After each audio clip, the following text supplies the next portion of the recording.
Good morning everyone. जैसा कि आपको पता है लक्ष्य क्लासेस पर हमारी मैथ की एक्सरसाइज शुरू हो गई हैं। इंट्रोडक्शन क्लास में मैंने आपको बता दिया था कि हम कल से मैथ की एक्सरसाइज शुरू कर रहे हैं और मैथ की कक्षा में हम आज बिना किसी देरी के हमारा पहला टॉपिक शुरू करते हैं, संख्या पत्ती, नंबर सिस्टम।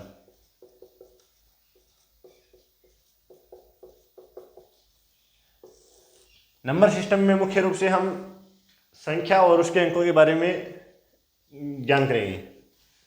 इसमें हम बिना किसी देरी के पहला बिंदु लेते हैं संख्या के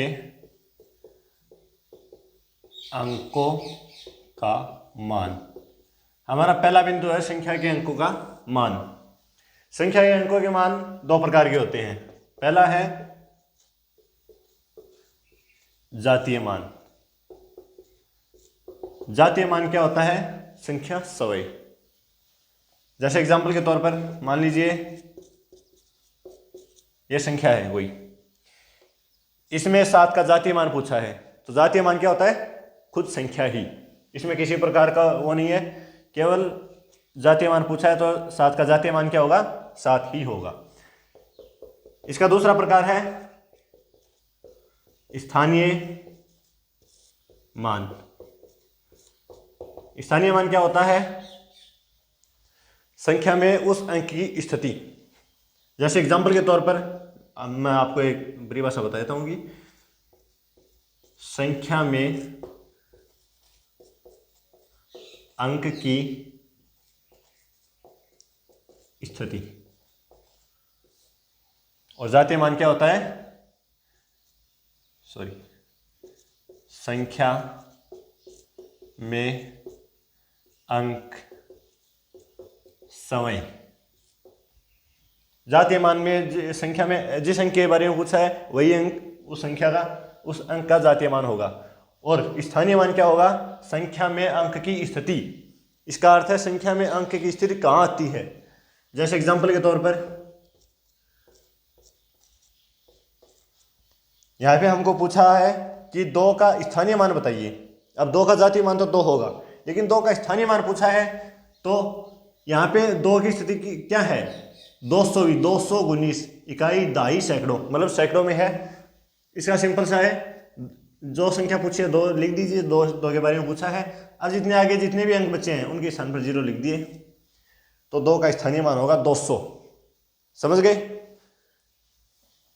आई होप इजी टॉपिक है और आप समझ गए होंगे।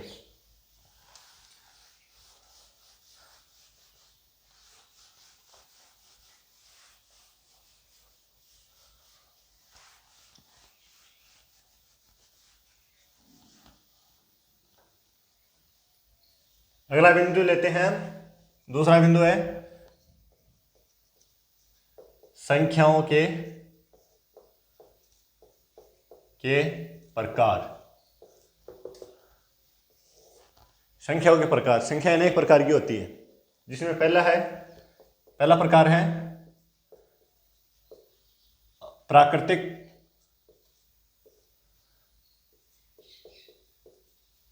संख्याएं। प्राकृतिक संख्याएं कौन सी होती हैं? वे संख्याएं जो 1 से शुरू होती हैं और धनात्मक होती हैं। 1, 2, 3, 4 ऐसे अनंत तक, ये प्राकृतिक संख्याएं, नेचुरल नंबर है। दूसरा है पूर्ण संख्याएं। पूर्ण संख्याएं कौन सी होती है? भाई पूर्ण संख्याएं होती हैं, इसमें प्राकृतिक संख्या में 1 से शुरू होता है और पूर्ण संख्या में 0 से शुरू हो जाता है। 0, 1, 2, 3, 4, 5 ऐसे अनंत तक, यह है पूर्ण संख्याएं। तीसरा है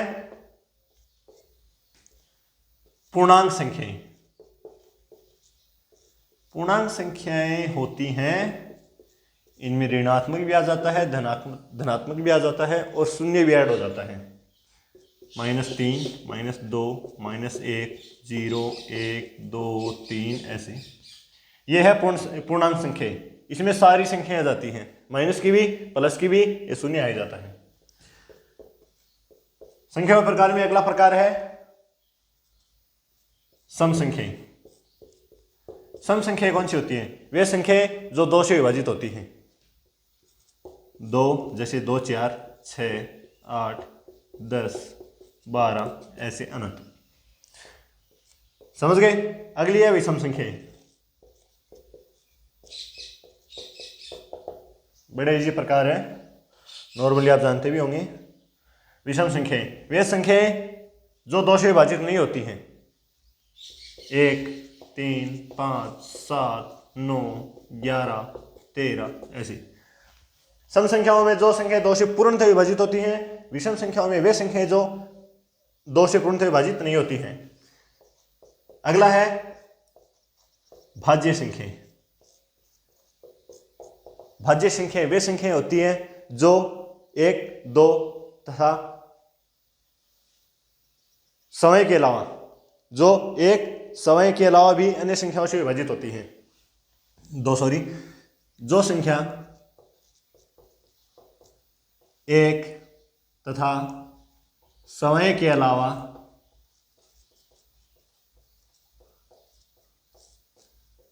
अन्य संख्या से विभाजित हो, वे संख्या भाज्य संख्याएं कहलाती है। भाज्य संख्या कौन सी होती है? एग्जाम्पल के तौर पर 4 6 8 9 10 11 नहीं होती है, 12 होती है, 13 नहीं होती है, 14 होती है, ऐसे आगे तक। समझ गए होंगे? 4 क्या है? 4 1 से विभाजित है, सवा से विभाजित है, इसके अलावा 2 से भी विभाजित है, अतः ये भाज्य संख्याएं होंगी। आई होप समझ गए होंगे। संख्या के प्रकार हो गए। अगले प्रकार पर चलते हैं।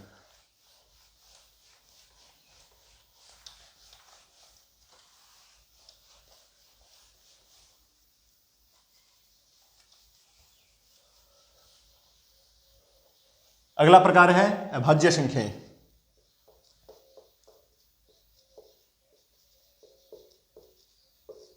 अभाज्य संख्याएं वे संख्याएं जो केवल एक तथा सवाई के अलावा किसी से विभाजित नहीं होती है। जो केवल एक तथा सवाई के अलावा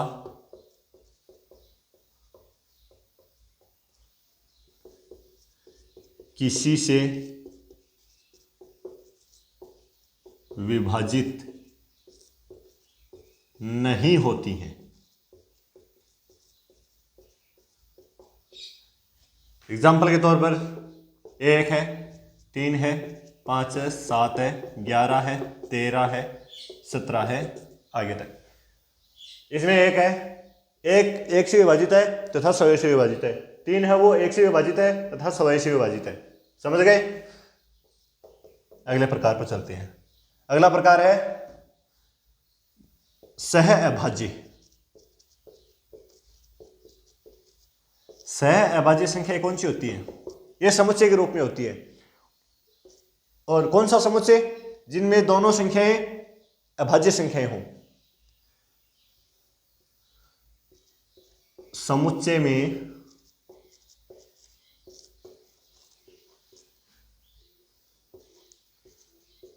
दोनों संख्याएं अभाज्य हो। सॉरी, एक मिनट।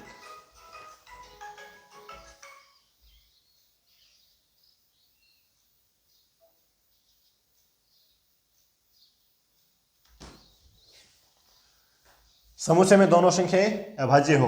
एग्जाम्पल के तौर पर 1 3 है, 5 7 है।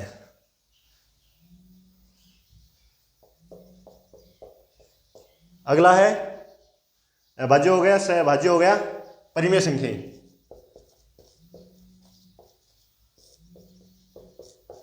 वे संख्या जिनको P बटा Q के रूप में लिख सकते हैं, P बटा Q के रूप में लिख सकते हैं। इसमें Q not equal to 0, Q 0 नहीं होना चाहिए। अगर Q 0 होगा तो वो संख्या अनंत हो जाएगी। एग्जाम्पल के तौर पर 2/3, 5/7 इत्यादि। आई होप समझ गए होंगे आप परिमेय संख्याएं। इससे आगे चलते हैं हम अपरिमेय संख्याओं पर।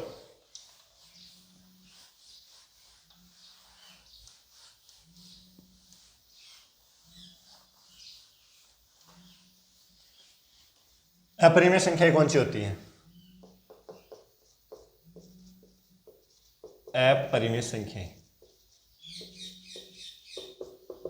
वे संख्याएं जिनको P बट्टा Q के रूप में नहीं लिख सकते। ये संख्याएं P बट्टा Q के रूप में नहीं आती हैं। एग्जाम्पल के तौर पर √2, √5, √7 इत्यादि। इसमें एक खास तौर पर एक ध्यान देने की बात है कि हम पाई को भी अपरिमेय संख्या मानते हैं, क्योंकि पाई का मान क्या होता है? 3.14, जो पूर्ण मान नहीं है, ये लगभग,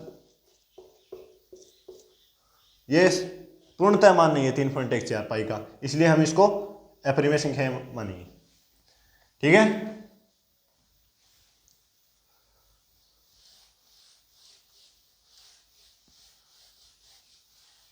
एक होती है वास्तविक संख्या, इसमें परिमेय और अपरिमेय दोनों आती है। वे संख्याएं जो परिमेय भी होती हैं और अपरिमेय भी होती हैं। हालांकि पाई जो है एक अपरिमेय संख्या है, लेकिन हम इसको वास्तविक संख्या ही मानते हैं।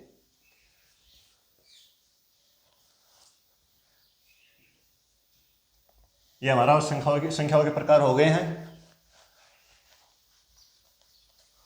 अगला है गुणनखंड ज्ञात करना।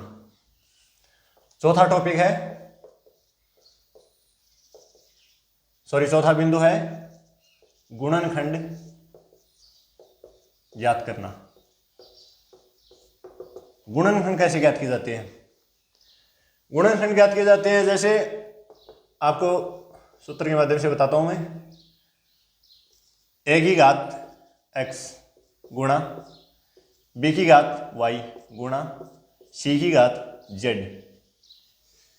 इसमें a b c अभाज्य होने चाहिए। अगर a b c अभाज्य नहीं है तो हम इसको अभाज्य रूप में लेके आएंगे। ठीक है। फिर जो ऊपर घाते हैं x plus y plus z, ये जुड़ जाएंगे और जो इनका योग होगा वो गुणनखंडों की संख्या होगी। एग्जाम्पल के तौर पर हम समझ लेते हैं, जैसे 30 की घात 11, 20 की घात 5 गुणा 9 की घात 7। ये भाज्य गुणनखंड है, ये भी भाज्य है, ये भी भाज्य है। हम इसको अभाज्य गुणनखंड में परिवर्तित करेंगे। 30 को क्या कर सकते हैं? 15 गुणा 2। 15 को क्या लिख सकते हैं? 5 गुणा 3। 5 गुणा 3 गुणा 2। हम 30 को लिख सकते हैं। 20 को क्या लिख सकते हैं? 10 गुणा 2। 10 को क्या लिख सकते हैं? 5 गुणा 2। तो लिख दीजिए 5 गुणा 2 गुणा 2 की घात 5। आगे क्या लिख सकते हैं? 3 को क्या लिख सकते हैं? 3 को लिख सकते हैं हम 3 गुणा 3।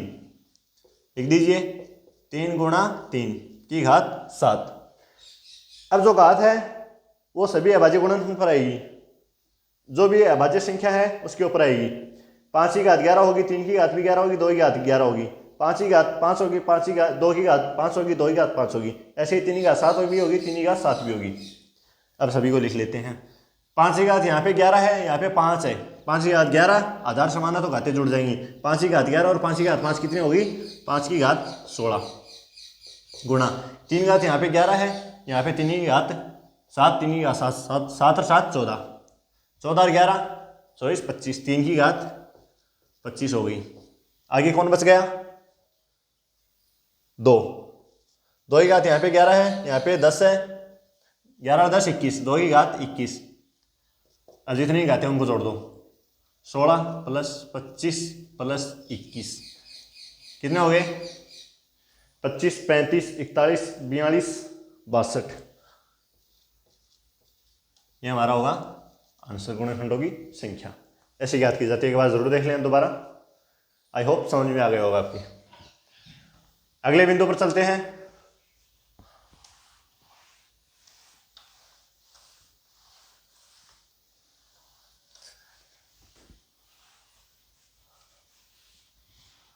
हमारा अगला बिंदु है 5 नंबर, भाजक ज्ञात करना। कोई भी संख्या आपको दे दी जाएगी, उसकी आपको भाजकोई संख्या ज्ञात करनी है। भाजकोई संख्या आप देख लीजिए, कोई भी संख्या एग्जाम्पल के तौर पर हम इसको समझते हैं, जैसे हमको 216 दी गई। अब इस संख्या को अभाज्य रूप में लाना है, अभाज्य रूप में तोड़ना है। इतनी जितनी भी संख्या टूटती है, जैसे 216 को क्या लिख सकते हैं 108 गुणा 2, 108 को क्या लिख सकते हैं 54, 54 गुणा 2 गुणा 2, 54 दूनी 108 दूनी 216। लेकिन ये तो अभाज्य संख्याओं में आ गया, लेकिन अभी ये अभाज्य संख्याओं में नहीं आया है। इसको अभाज्य संख्याओं में लाने के लिए और करते हैं, इसको लिखते हैं 27 गुणा 2, 27 को क्या लिख सकते हैं 9 गुणा 3 गुणा 2 गुणा 2 गुणा 2 हो गया। लेकिन अभी अभाज्य रूप में नहीं है, क्योंकि हम 9 को और विभाजित करेंगे तो 3 गुणा 3 गुणा 3, 9 को लिखेंगे 3 गुणा 3, 3 ये आ गया, बाकी 2 की पावर 3 ये हो गया। अब 3 की पावर कितनी है 3 की पावर 3 गुणा 2 की पावर 3। अब आ गए अभाज्य रूप में। तो ये जो घाते हैं, इस घात में 1 जोड़ देंगे और इस घात में 1 जोड़ देंगे। जोड़ दीजिए सर, ये 3 है, प्लस में 1 जोड़ दिया, गुणा गुणा करना आपस में इनकी घातों को। फिर यहाँ पे 3 है, इसमें 1 जोड़ दिया, कितने हो गए 4 गुणा 4, आपका आंसर आ गया 16। तो इस संख्या के भाजकों की संख्या है वो 16 है। किस प्रकार से, इसको अभाज्य गुणनखंडों में विभाजित करना है। अभाज्य गुणनखंड ये आ गए, इनकी जितनी घात आती है, जितने भी अभाज्य गुणनखंड है उनकी जितनी घात है उनमें 1 1 जोड़ दीजिए और इनको आपस में गुणा कर दीजिए। ठीक है, आई होप समझ में आ गया होगा आपके भाजकों की संख्या कैसे ज्ञात की जाती है। कोई भी संख्या ले लीजिए आप, एग्जाम्पल के तौर पर आप खुद भी सोल्व कर सकते हैं।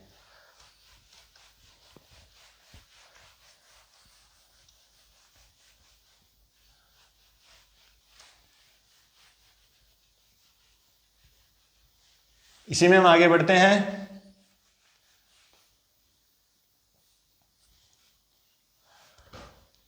हमारा छठा बिंदु है शून्यों की संख्या ज्ञात करना।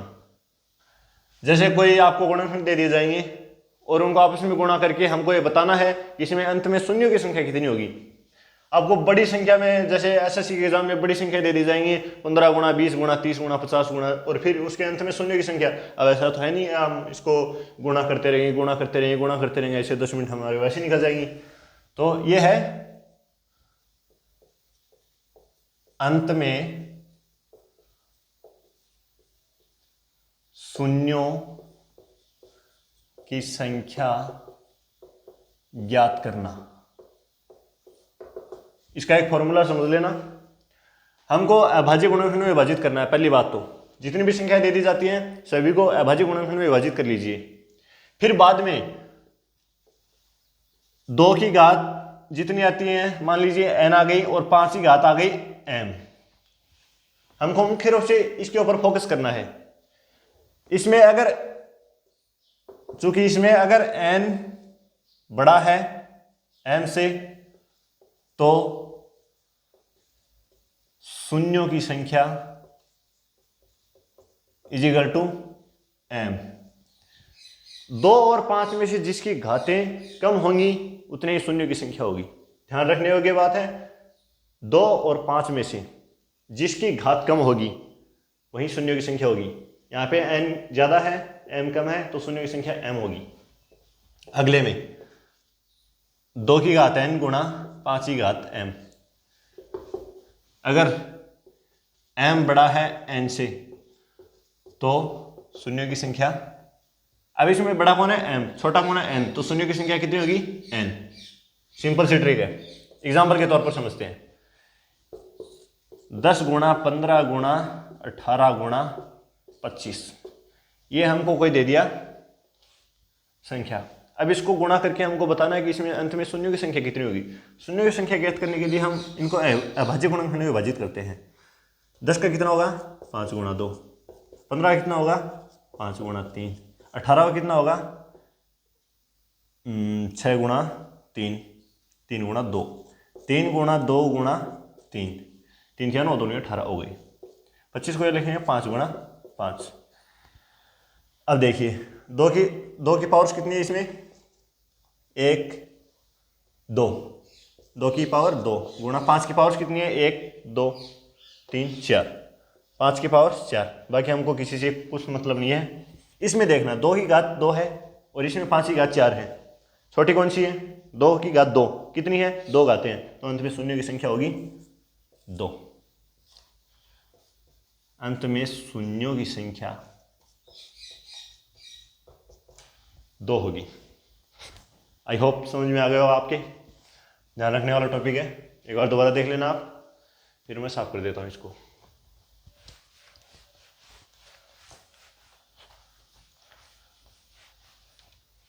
आपको जल्दी जल्दी इसलिए पढ़ा रहा हूं क्योंकि हमारा मेन एम है कि हम एक टॉपिक को एक क्लास में क्लियर कर रहे हैं। ऐसा नहीं कि हम 2-3 क्लास में खींचे लेके जा रहे हैं, नहीं, जितने भी कॉन्सेप्ट है हम एक क्लास में क्लियर करेंगे और साथ साथ एक एग्जाम्पल के तौर पर हम समझेंगे, और बाकी एक्स्ट्रा एग्जाम्पल के लिए आप कोई भी वो क्वेश्चन लगा सकते हैं, प्रैक्टिस सेट लगवा सकते हैं। बिंदु नंबर 7 है अपना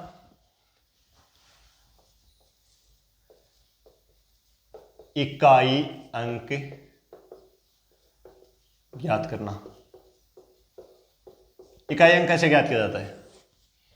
इकाई अंक ज्ञात किया जाता है जैसे हमको कोई भी संख्या देती है, उसकी बड़ी घात दे दी, तो हम इकाई अंक कैसे ज्ञात करेंगे? इसमें 3 बिंदु है। पहला बिंदु है अगर संख्या के अंत में 0, 1, 5, 6 हो तो इकाई का अंक अपरिवर्तित रहेगा। अपरिवर्तित रहेगा। अगर संख्या के अंत में 0, 1, 5, 6 तो चाहे कितनी बड़ी घात दे दे, कितनी बड़ी संख्या दे दे, अपरिवर्तित रहेगा। एग्जाम्पल के तौर पर हम समझ लेते हैं। एग्जाम्पल दे रहे हैं हम,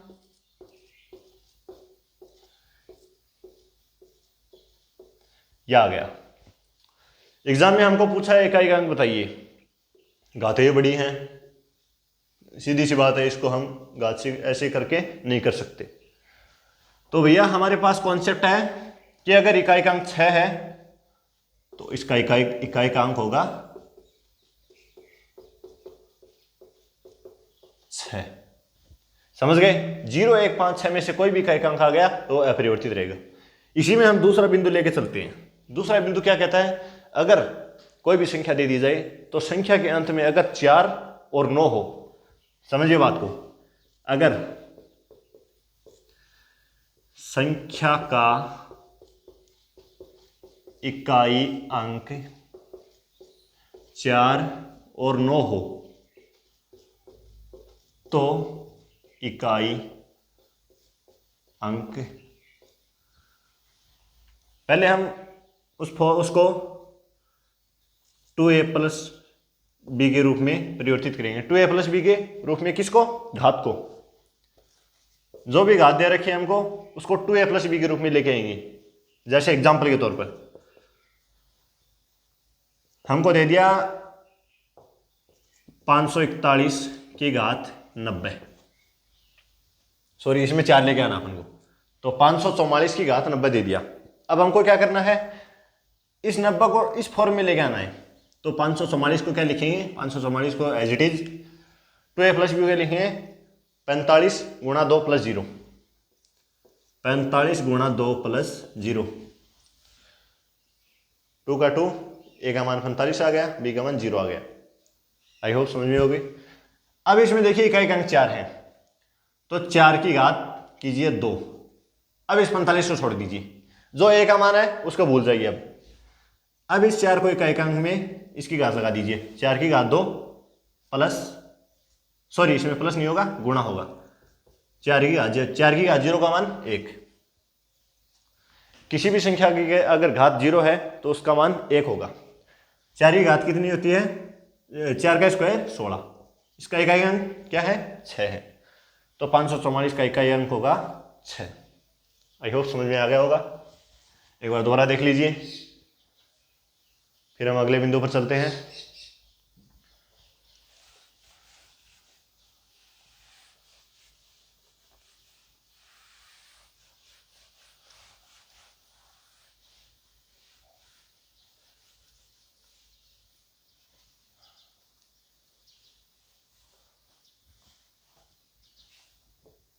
हमारा तीसरा बिंदु है, अगर संख्या के अंत में 2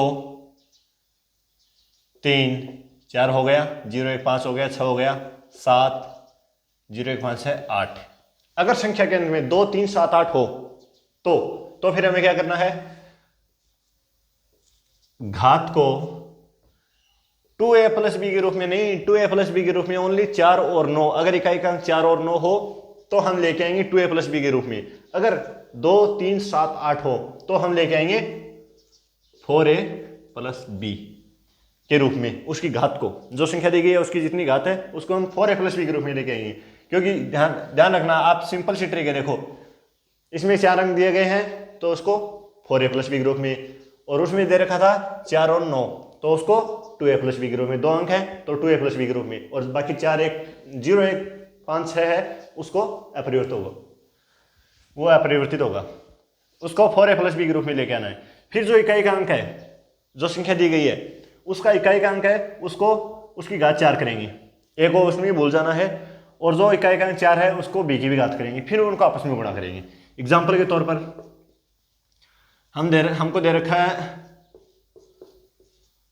ये दे दिया, इसकी घात दे दी अपन को 92, अब इसकी इकाई का अंक ज्ञात करना है, सॉरी हमको लेके आना है, क्योंकि 0 इसके अंत में 5 है तो इकाई का अंक 5 ही होगा, अपरिवर्तित 0 1 5 है पहले वाले नियम में। अब इसमें 2 3 7 8 तो हम इसको रख लेते हैं 2,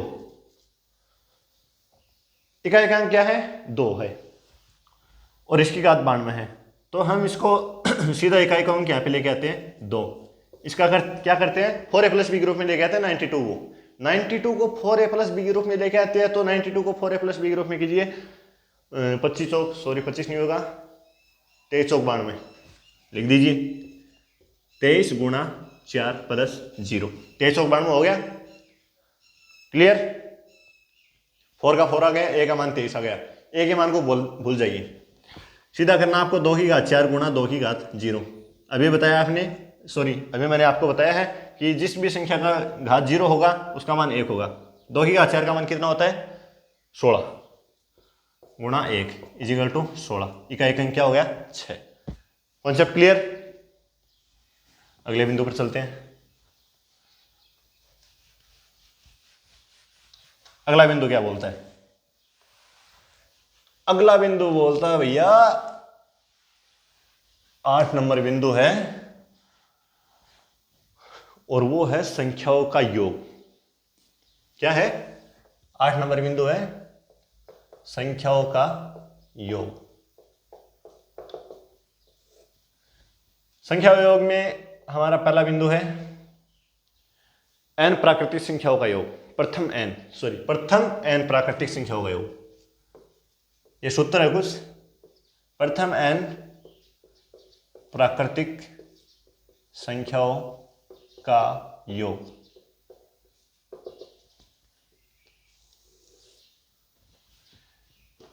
ये आपको क्वेश्चन आएगा एसएससी के अंदर कि प्रथम 50 प्राकृतिक संख्याओं का योग। अब ऐसे तो है नहीं कि हम लिखेंगे 1 2 3 4 5 6 7 50 तक भी उनका योग करेंगे, नहीं, ऐसा तो बहुत समय लग जाएगा। इसका एक सूत्र है, वो सूत्र क्या है n+1/2।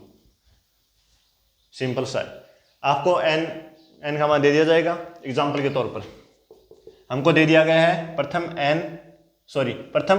30 प्राकृतिक संख्याओं का योग, n का मान 30 दे दिया गया है, इसमें 30 रख दीजिए, 30 n इजिकल टू 30 दिया गया है, 30 गुणा 31/2, 15 15 31 गुणा कीजिए,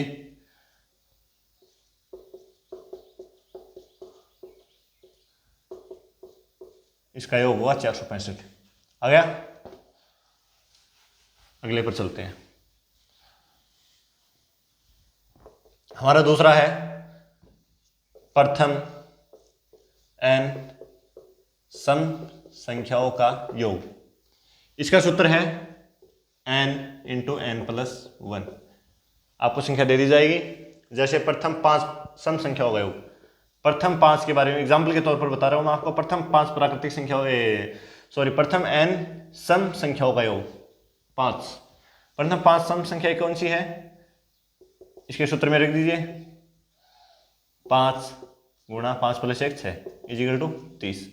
अब प्रथम 5 सम संख्या कौन सी है, 2 है, 4 है, 6 है, 8 है, 10 है, इनका योग कर दीजिए। 10 × 8 18, 18 से 24, 24 से 4 28, 28 से 2 30। सेम, समझ गए, n × n+1। अगले बिंदु पर चलते हैं। तीसरा बिंदु क्या कहता है, हमारा तीसरा बिंदु कहता है प्रथम n विषम संख्याओं का योग।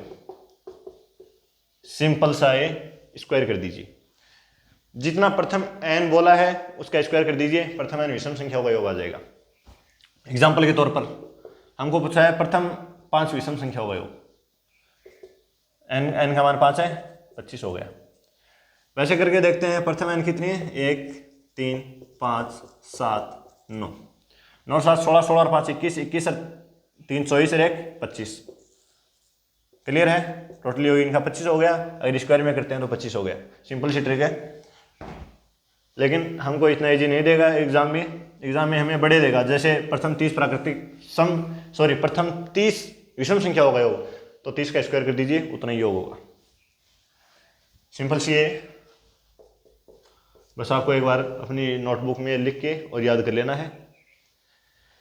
अगला है प्रथम n प्राकृतिक संख्या के वर्गों का योग। वर्गों का योग क्या है, n n+1 2n+1 / 6। n का मान जितना भी दिया गया है उसके वर्गों का योग पूछा है, तो n का मान रख दीजिए, यहाँ पे रख दीजिए, यहाँ पे रख दीजिए, 6 का भाग दे दीजिए, आपके प्रथम n प्राकृतिक संख्या के वर्गों का योग आ जाएगा। आई होप ये 4 समझ में आ गए होंगे। अब मैं मिटा देता हूँ, एक बार देख लेना जरूर और नोटबुक में उतार लेना आप अपना।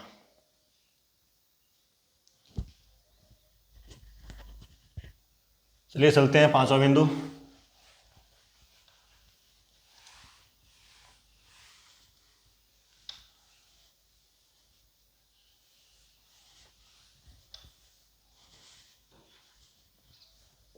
पांचवा बिंदु, प्रथम n प्राकृतिक संख्या के वर्ग हो गया घनों का योग। घनों के योग में इसका सूत्र है n² n+1 का स्क्वायर बटा 4। आपको प्रथम जितने अगले क्वेश्चन में दे n का मान दे दिया जाएगा, इसको हमें एज इट इज n की जगह रखना है, इनका स्क्वायर करना है, n+1 का स्क्वायर करना है, 4 का भाग दे देना है, घनों का योग आ जाएगा। अगला सूत्र है अपना प्रथम n सम अथवा विषम संख्या के वर्गों का योग। इसका सूत्र सेम होगा विषम और सम दोनों संख्या के लिए, n n+1 n+2 / 6। यह होगा हमारा प्रथम n सम अथवा विषम संख्या के वर्गों का योग। वर्गों का योग पूछा है, n का मान दे दिया गया है, यहाँ पे रख दीजिए, n+1 कर दीजिए, n+2 कर दीजिए और 6 का भाग दे दीजिए। इसमें आ गया सम अथवा विषम संख्या के वर्गों का योग आ जाएगा। आई होप समझ में आ गया होगा आपके, एक बार दोबारा देख लेना। अब हम चलते हैं अगले टॉपिक के ऊपर। यहाँ पे हमारा संख्या बत्ती पूरा हो जाता है। आशा करता हूँ आपकी क्लास समझ में आई होगी, और ऐसे ही हम अगले कक्षा में हम दूसरा टॉपिक लेंगे, या तो हम भिन्न लेंगे, लेकिन भिन्न बहुत छोटा टॉपिक है, इसके साथ हम एलसीएम और एचसीएफ को भी लेंगे। अगला टॉपिक हम भिन्न के साथ एलसीएम लघुत्तम समापवर्ती और ये एलसीएम एचसीएफ को क्लियर करेंगे। दूसरा टॉपिक होगा हमारा, एक ही क्लास में हम इसको क्लियर करेंगे। आई होप आज का टॉपिक आपको समझ में आएगा। धन्यवाद।